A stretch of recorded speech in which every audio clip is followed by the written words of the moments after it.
Hola, ¿qué tal? ¿Cómo les va? Yo soy Gabriela Frías en una nueva conversación en relación con los pronósticos que acaba de emitir el Fondo Monetario Internacional para la región, para América Latina y el Caribe, con una contracción menor a lo que se esperaba. Y ahí tienen ustedes en pantalla al director del Departamento para el Hemisferio Occidental del FMI, Alejandro Werner, quien está en Washington. Alejandro, ¿cómo te va? ¿Qué tal, Gabriela? Muy bien, gracias por la invitación. A ti, gracias por esta conversación y preguntarte cómo se ve nuestra región después del panorama que tenían ustedes en junio y lo que está cambiando hasta ahora en el último informe. Claramente sigue siendo un panorama muy desalentador, con la recesión más profunda desde la Gran Depresión, pero un poco menos malo de lo que veíamos hace unos meses. Revisamos nuestra recesión esperada de un número que era una contracción mayor al 9%, ahora a 8%. Entonces, en el margen las economías han comportado un poco mejor. Revisamos, digamos, con una mejora para el caso de Brasil de manera muy importante, también para el caso de México, pero todas las economías contrayéndose. Digamos, por un lado tenemos a Perú alrededor de 14%, Argentina también alrededor de una contracción de 2 dígitos, México 9%, luego tenemos Chile, Colombia, etcétera, en un rango de -8 a -6, luego tenemos Brasil también alrededor de -6, y luego economías que han logrado controlar la pandemia de manera muy efectiva, como el caso de Uruguay, contrayéndose, digamos, a niveles más bajos, alrededor de 4. Otra noticia positiva, no quiero decir, pero digamos, menos mala en Centroamérica, también una contracción promedio alrededor de 6%, y la buena noticia es que las remesas que todos esperábamos que se iban a caer por la contracción en Estados Unidos, realmente después de caídas en marzo y abril, recuperaron los niveles históricos y aún exhiben ciertos crecimientos con respecto a las remesas que vimos el año pasado para los mismos meses, factor que ha sido muy bueno para Centroamérica, ya les ha permitido amortiguar un poco el impacto de la pandemia. ¿Cómo se ve el entorno externo? ¿Cuánto México puede hoy presumir que se recarga en la recuperación económica estadounidense y cuánto China y su crecimiento económico esperado para 2020 va a ser un factor de apoyo para Sudamérica en particular? No, claro. Dos factores, digamos, en este marco muy negativo de la peor recesión mundial desde la Gran Depresión, etcétera. El hecho que las revisiones, las últimas dos revisiones de la economía de Estados Unidos, de la economía china, de la economía alemana, hayan sido al alza, nos indican que las economías, si bien la pandemia se está comportando tal vez no tan bien como se esperaba, porque el número de contagios ha venido aumentando y como tú mencionabas, esta segunda ola, tercera ola que estamos viendo en las economías avanzadas, estamos viendo estabilidad a niveles muy altos en América Latina, etcétera, pero las economías se han acomodado mejor a convivir con la pandemia y eso ha permitido, digamos, también atrás de los impulsos fiscales y monetarios, que las contracciones sean menos profundas de lo que anticipábamos. Entonces, para las economías vinculadas a Estados Unidos, obviamente principalmente en América Latina, México y Centroamérica, esto es bueno y esto ya lo hemos visto en los números de exportaciones, de producción manufacturera, automóviles, etcétera, en el caso de México, y la recuperación de la economía china, también como ya lo hemos visto en los números del tercer trimestre, etcétera, ayuda a los precios de las materias primas, exportaciones de materias primas, y eso ayuda a las economías de América del Sur. Y como hemos visto, las materias primas no energéticas ya en niveles más altos de los que exhibían a principio del año. Entonces, digamos, dentro de este marco bastante pesimista, estas son noticias favorables. Y un tema, yo te diría, adicional, en el caso de México, la revisión al alza en la recesión que estamos viendo de -10,5 a -9, viene en gran medida por el impulso que vimos de las exportaciones del sector externo, pero no estamos viendo una dinámica interna. En el caso de Brasil sí estamos viendo una dinámica interna de consumo y esto se refleja mucho en los indicadores de confianza. Cuando uno ve la confianza del consumidor y la confianza de los productores y las expectativas de inversión, en Brasil sí se ve un rebote muy fuerte, en el caso de México no. Entonces, la recuperación en ese sentido de Brasil es más dinámica y un poco más sostenible por esta dinámica interna de lo que vemos en México hasta la fecha. Dicho lo cual, entonces, esto reflejaría que las autoridades en México no han aplicado con la misma, digamos, con el mismo ímpetu, pues gasto fiscal para apoyar a los hogares y las empresas. ¿Es así? Exacto, tal vez como tú mencionabas, descansando más en el impulso fiscal que se implementó en Estados Unidos. Y en el caso de Brasil, vimos un paquete de estímulos muy grandes, una proporción muy grande de esos estímulos orientadas a ampliar el programa de apoyo a las familias más pobres, y se hizo las dos dimensiones. Se aumentó el monto de transferencias y se aumentó el número de familias cubiertas. Esa fue una parte del programa.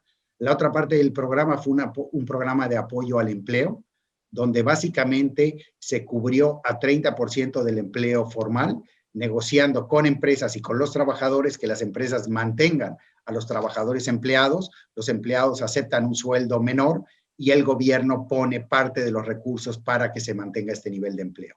Entonces, por los dos lados se apoyó a las familias, por el lado formal, básicamente apoyando los empleos formales con este programa, y por el lado informal, digamos, a través de los programas de transferencias sociales, ampliándolos y aumentando su monto. Y esto se ha reflejado en un mayor dinamismo del consumo y, por lo tanto, en una mayor dinamismo de la economía interna, mientras que en México se ha descansado más, probablemente como tú mencionabas como estrategia, en la recuperación de la economía internacional, y siendo México una economía más abierta en ese motor.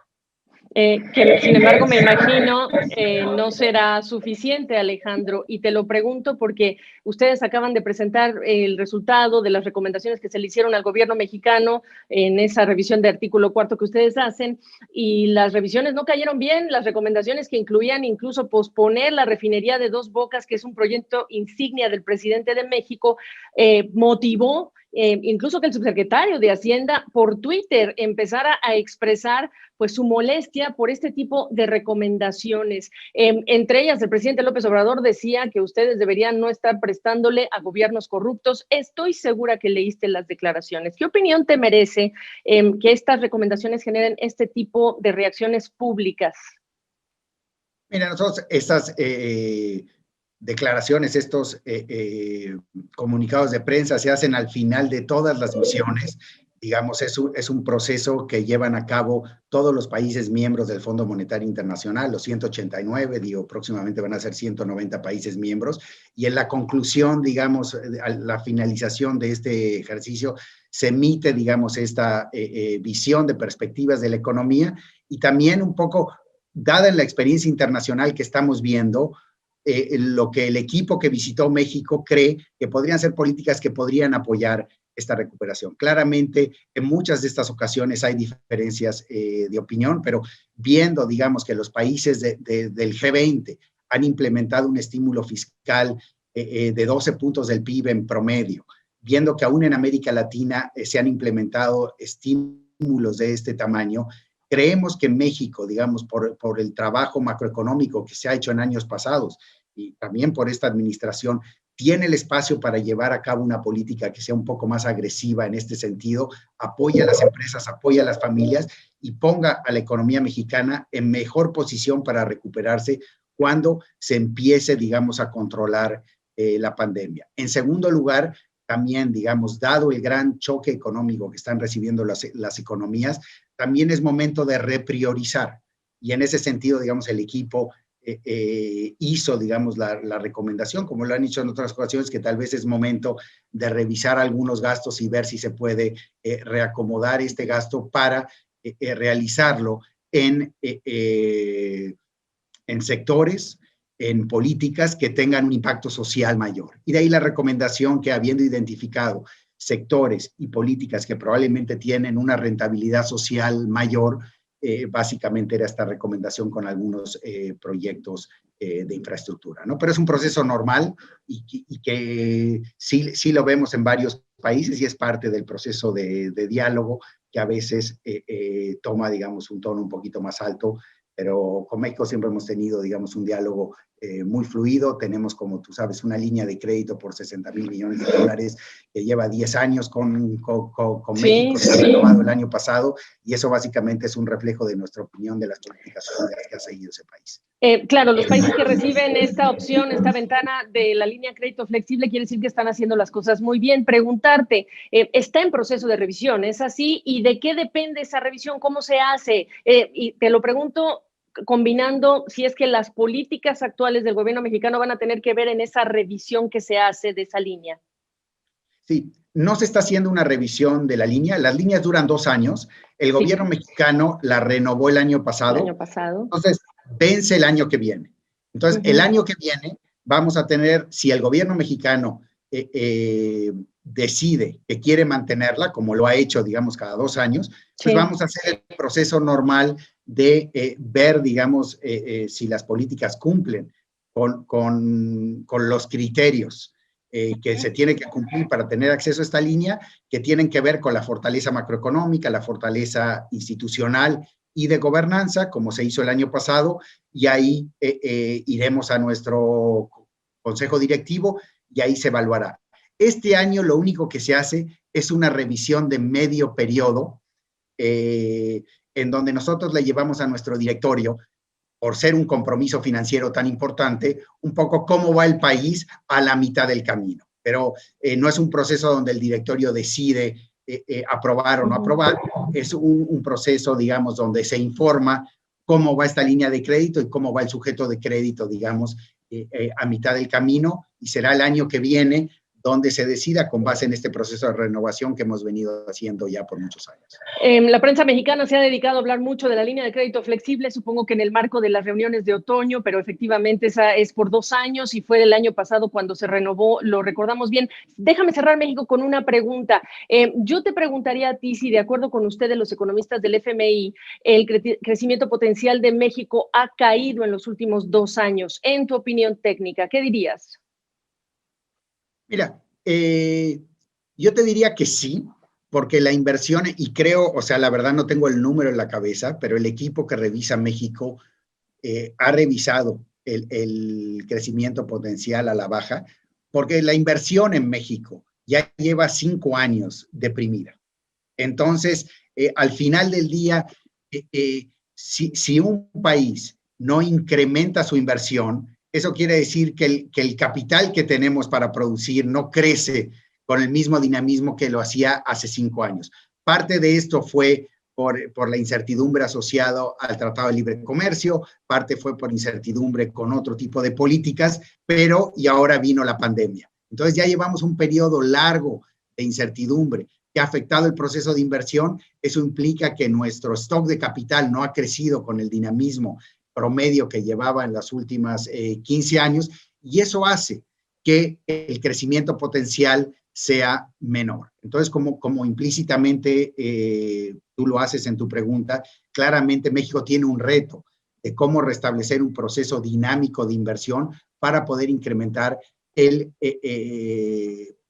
la inversión y el stock de capital y por lo tanto el crecimiento potencial de la economía. También tiene un reto de hacer el sistema económico en México más redistributivo.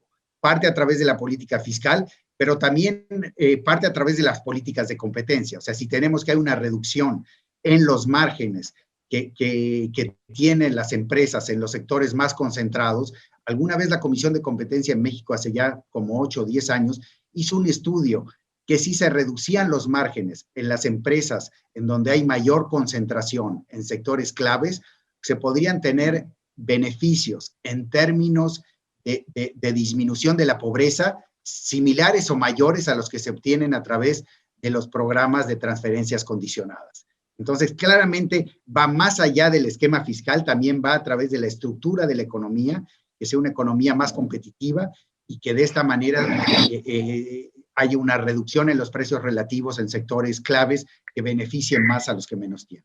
Déjame pasar a Costa Rica y tengo una pregunta sobre Argentina. En el caso de Costa Rica, reportamos hace unas semanas que hubo protestas y manifestaciones y el presidente Carlos Alvarado terminó por decir que no iba a tocar la puerta del FMI, aunque se entiende que en este momento hay, pues se buscó una mesa de negociación con distintos sectores, aunque hay muchas denuncias de que no se incluyó a todos, para generar un plan que se pueda llevar al FMI y buscar el apoyo del FMI. Mi pregunta para ti en específico, muchos economistas están hablando de que el gobierno pues está mostrando resistencia a recortar el gasto, a que se hagan reformas estructurales que tengan que ver con el gasto y no, digamos, solamente entrarle al tema de aumento de impuestos casi en su totalidad. En tu opinión técnica, ¿qué me dices sobre este tipo de propuestas?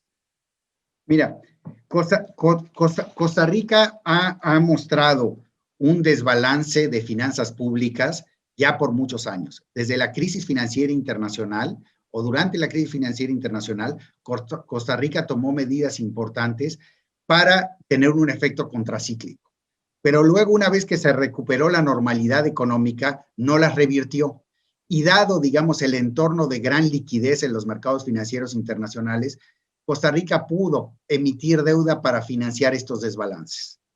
Y un poco, digamos, en los últimos años ha estado llegando al límite de esta situación.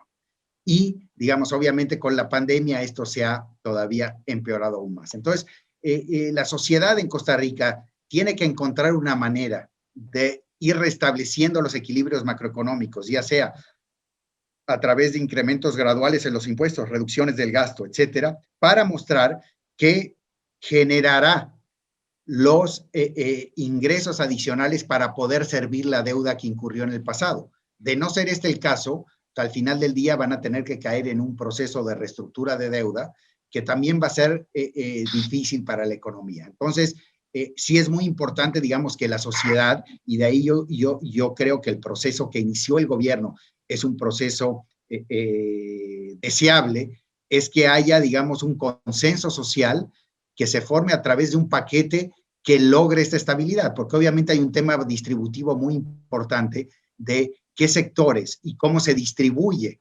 este proceso de reordenamiento de las cuentas públicas, ¿no? Entonces, nosotros estamos siguiendo eso muy de cerca, porque es una situación compleja y obviamente le deseamos, obviamente, al gobierno y al pueblo de Costa Rica que encuentren un poco la forma de establecer un proceso de reordenamiento fiscal y financiero, y en ese sentido, el momento, si bien por el lado de la pandemia es muy complejo, por el lado financiero no es tan malo, porque es un entorno de tasas de interés de cero en los mercados internacionales de capital, que se espera se mantenga por un periodo de tiempo prolongado, y esto les podría permitir, si mandan señales claras de políticas públicas que vayan en la dirección de restablecer estos equilibrios, que el financiamiento pueda ir mejorando en sus términos y por lo tanto Costa Rica pueda entrar en un proceso de corrección macroeconómica importante, ¿no? Entonces,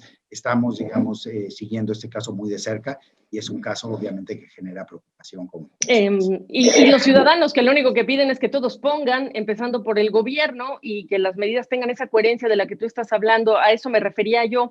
Déjame pasar a Argentina para cerrar esta conversación, Alejandro Werner. Es un tema complejo el de Argentina, la renegociación o no. Hubo una misión cuando comenzaron las reuniones de otoño allá en el FMI en Washington, ya se regresó. Pero el día de hoy te quiero llamar tu atención a que una parte de la prensa argentina está reportando y citando fuentes del Banco Central que no hay dólares líquidos en el Banco Central, que incluso se están usando los billetes de los ahorristas. Mi pregunta para ti es, ¿qué tan crítica ves ya esta situación en relación con los dólares, para empezar? No, mira, yo te diría que como dijo nuestra directora gerente hace unos días, también tuvo una conversación contigo recientemente. Obviamente Argentina está pasando por una situación delicada y bueno, nosotros estamos trabajando con ellos en el contexto de su solicitud de un nuevo programa con el Fondo Monetario Internacional y estamos viendo un poco cómo se va formando el programa económico de las autoridades argentinas para lograr, digamos, dos objetivos complejos. Por un lado, seguir apoyando a las familias, digamos, que más están siendo afectadas por la pandemia, también apoyar la reactivación económica en la medida que la pandemia se vaya controlando y se vaya reabriendo la economía, pero al mismo tiempo sentando las bases de el regreso de la estabilidad macroeconómica argentina y el regreso de un proceso de crecimiento inclusivo, pero sustentado por la inversión del sector privado, generando incentivos apropiados para que esta se materialice y se acelere. Pero claro que es una situación compleja y obviamente lo que tú mencionabas de digamos, el déficit de divisas que ha llevado a Argentina ya desde la administración anterior a imponer controles de capitales y como lo han dicho las autoridades, obviamente esta situación implica tener controles de capitales de manera transitoria hasta que se restablezcan, digamos, la estabilidad macroeconómica, es un tema que tiene que irse corrigiendo con el establecimiento de una agenda de políticas consistentes en el mediano plazo y es obviamente el trabajo que nuestros equipos están haciendo, que empezaron, digamos, en el viaje a Argentina que tú mencionas, que ha seguido obviamente a distancia y que va a continuar con la próxima misión que irá a Argentina en noviembre de este año. En noviembre. Mientras tanto, la pregunta para ti es, ¿no parece haber confianza incluso de los ciudadanos tampoco en lo que es esta huida constante del peso? Y voy a, digamos que, a llevar las cosas al extremo, pero ¿podría sugerir esta situación que de plano hay que despedirse en el mediano largo plazo del peso por esta falta de confianza que también es muy importante como ingrediente? Mira, yo creo que no hay soluciones mágicas a problemas profundos. Entonces, yo lo que diría es, nuestros equipos están trabajando, las autoridades en Argentina están trabajando en tener un programa con esta consistencia de mediano plazo y con el suficiente apoyo en el corto plazo para los más afectados y para la recuperación económica. Y en ese sentido, en la medida que se establezca este proceso, le permitirá a Argentina restablecer un proceso de crecimiento y de estabilidad macroeconómica, independientemente del régimen monetario que se escoja, que claramente es una elección del país y lo importante es que las políticas públicas sean consistentes con el régimen que se elija. Para cerrar, Alejandro Werner, en la conferencia de prensa de esta tarde le respondías tú a un reportero, un periodista del diario La Nación, que preguntaba por qué esta vez sí puede funcionar, pues digamos que el programa con el Fondo Monetario Internacional y la negociación que está en curso. Bueno, tú le decías, los fracasos del pasado no son augurios del futuro. Eso fue lo que tú respondiste. Mi pregunta para ti, para cerrar, es cuestión, sí, de un plan creíble, y lo ha dicho Kristalina Georgieva y lo has dicho tú, se necesita un plan creíble, pero ¿es solo el plan o estás incorporando también el hecho de la credibilidad de las autoridades para que funcione el plan? Tú tienes razón, como todo plan, se tiene que ir implementando de manera creíble, se tienen que ir logrando los consensos políticos para que este plan tenga sustento, un sustento más amplio que el solo gobierno para que genere esa confianza. En ese sentido, también las autoridades lo han dicho, que también van a buscar, digamos, los consensos necesarios para avanzar en sus planes. Y en ese sentido, como tú mencionas, el consenso, hay que tener un buen plan, hay que tener un consenso importante social para que el plan sea creíble y que no sea presa, digamos, de el debate político en el día a día y que de esta manera se vaya generando credibilidad en la implementación de mediano plazo de ese plan, ¿no? Y por lo tanto, nosotros estamos trabajando con las autoridades para, en la medida que ese plan ya se desarrolle, obviamente sea acompañado por las conclusiones de las negociaciones con un plan financiero del Fondo Monetario que apoye ese programa de políticas públicas diseñado por el gobierno de Alberto Fernández. ¿Y que incluya desembolsos también? Se está trabajando y se está trabajando con las autoridades en la que podría ser un posible programa y en su momento, digamos, se irán dando anuncios con respecto a la evolución de esta negociación. Alejandro Werner, te agradezco la flexibilidad de tu tiempo y los temas que hemos abordado en la coyuntura de estas reuniones y de la presentación del nuevo pronóstico para América Latina. Gracias. A ti, Gabriela, un gusto estar contigo. Igualmente.